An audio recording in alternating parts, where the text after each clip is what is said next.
Alright guys, welcome to another edition of my Piano Lessons Gone Nuts, a PGN video for helping you guys understand music better, piano better, with just basic questions that everybody has about music.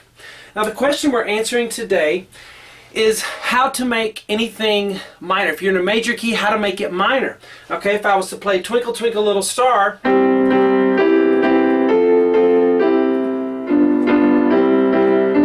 that's in C major key. A lot of you probably can do that. But if I change it to minor,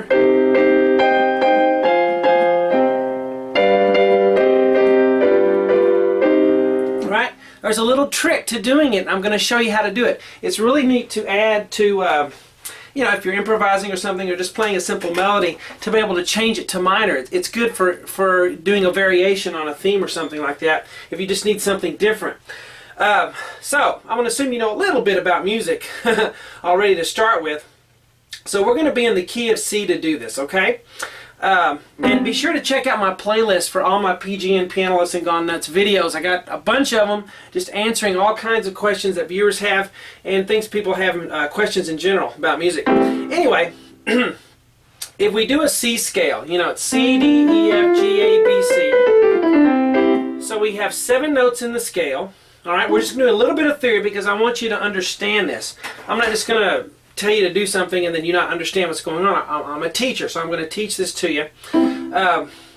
C, D, E, F, G, A, B. So we have 7 scale degrees in our key here. We're in the key of C. 1, 2, 3, 4, 5, 6, 7. Now when we get to C, it's just a repeat of the first one, so I'm not going to call it 8. It's 1 again. So C's 1, D's 2, E's 3, so forth, okay? So we have 7 tones in our scale. Now what we're going to do to that scale, okay, it's in major right now. I'm going to make it minor, which is called a parallel minor. If you take C major and you change it to C minor, that makes it a parallel minor key. C and C minor are parallel. If you were to take the same key signature or something, you know, A minor would have the same key signature as C. No flats, no sharps, okay? We call that relative. A minor is relative to C major. C major is relative to A minor. This is called parallel minor, parallel major. Okay? So that's the major key. We're probably familiar with that. Now to make it minor, this is what we're going to do. We're going to flat the 3rd, the 6th, and sometimes the 7th scale degree. That's called a pure minor scale. If I do this, because E is the 3rd one, so I'm put a down arrow because I'm going to flat it. And then A is the 6th scale degree. I'm going to flat it. B flat. And I'm also going to, or A flat, and then I'm going to flat the B as well. It's the 7th scale degree. We're going to make it natural in a minute, just for, well, I'll show you, but let's make it flat for right now to show you what's called the pure minor scale.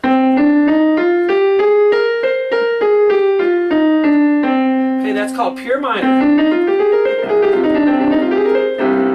Now here's the thing, sometimes to our ear, in certain situations, composers will raise that 7th scale degree, making it major again, and you get this kind of a sound. Are you used to that? Okay, so depending on the situation, the musical situation, you may have a B flat, you may have a B natural. So that 7th scale degree in the pure minor form is flatted, but sometimes we'll raise it. Okay, and that'll make what we call the harmonic minor scale. There's also a melodic minor scale, but we won't get into that right now. So that's called the harmonic minor scale. Okay? So we'll flat it sometimes and sometimes we'll natural in certain positions. Now, so you got that, the 3rd, the 6th, and the 7th scale degree we've altered to make minor. Now here's what we're going to do. We just played Twinkle Twinkle Little Star with basic, you know, chords here. I did E, G, C. Okay, I'll just let you read that. C, E, G, C, F, A, C, F, A, C, E, G. And here I'm going to go. Okay, and then the left hand you can add an octave. E octave.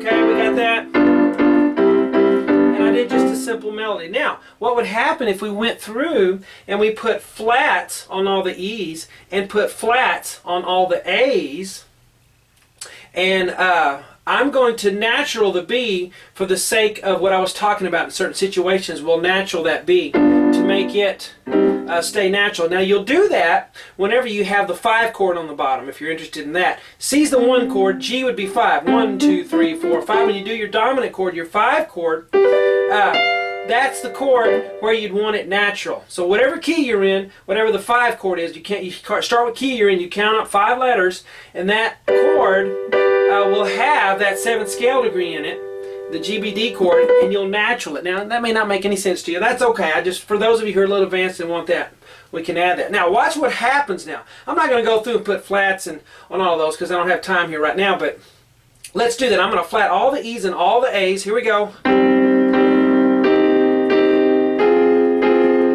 I'm going to do B natural.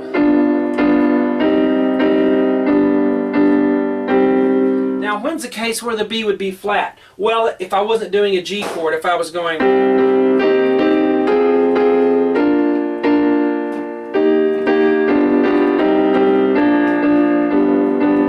See, to the B flat in there, whenever I'm not doing that dominant chord, that 5 chord on the G, then I could do a B flat. So that one's kind of will go either way. But if you'll do that in any key, take your major scale. Let's do another one real quick. Let's take the scale of G. G's got 1 sharp, right? Well, let's flat the 3rd scale degree, and let's flat the 6th. 1, 2, 3, 4, 5, 6, and I'm going to leave the F sharp. Okay, if I were to flat it like I were going to do the B flat thing here, I would go. Okay, so you could take any major scale and do its parallel minor, and that's something to play around with. I don't expect you to absorb this all at once. You can't just force yourself to learn theory. Theory is something that is absorbed, okay, over time. So that's what we want to go for with this. So this is just something to get you thinking about major and minor. Hope you guys enjoy this lesson, and let me know how you do.